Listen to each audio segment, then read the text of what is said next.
There are a lot of ways you could paint a soul. I happen to use the form of a face because I was trained, in art school, and I was fascinated with portraiture. So it was an obvious direction for me to go from portraiture to, as I got on my spiritual path, wanting to paint a person's soul. Now, I have been asked by people to not paint a face, and I have done an abstract painting of all their colors. That's fine, I can do that too. It's just that I like the form of the face.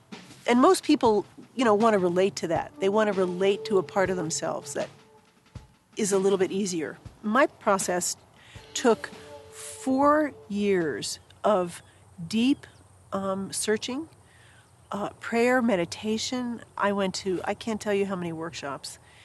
It took a long, long time before I actually saw my higher self.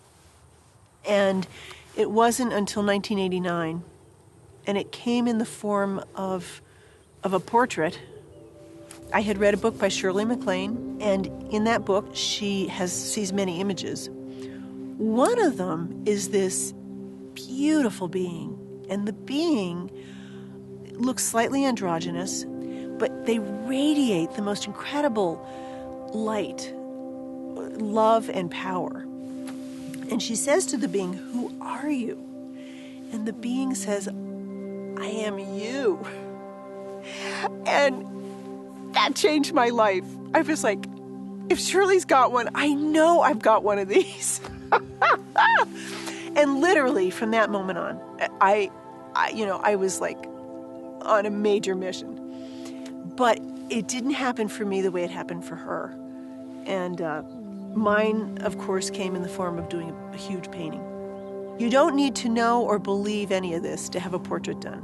The portrait speaks for itself. It's a very beautiful thing to kind of step, not outside, but step inside yourself and see that you're so much more than your outsides. Oh, you've got to be kidding me.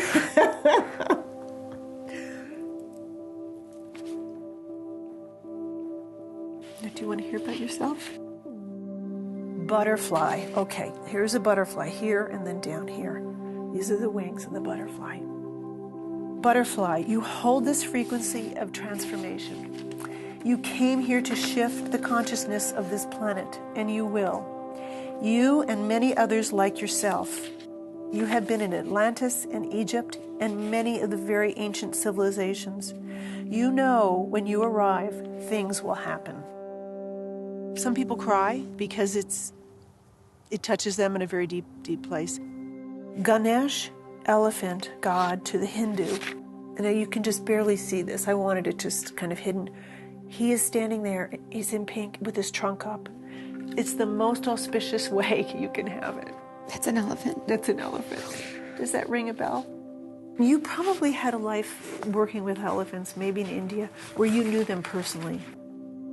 I do tap into a really deep level, and there's always some key from their soul or their higher self that I couldn't have known. And it comes out in the reading. So they know that I've tapped into a very deep place. This is the fuchsia light. This is the highest healing color on the planet. It's also ancient wisdom. But more important, it represents the divine feminine. All those who carry this are here to shift the planet. It is time. This year starts a whole new chapter for you. Life begins to get easier and flow.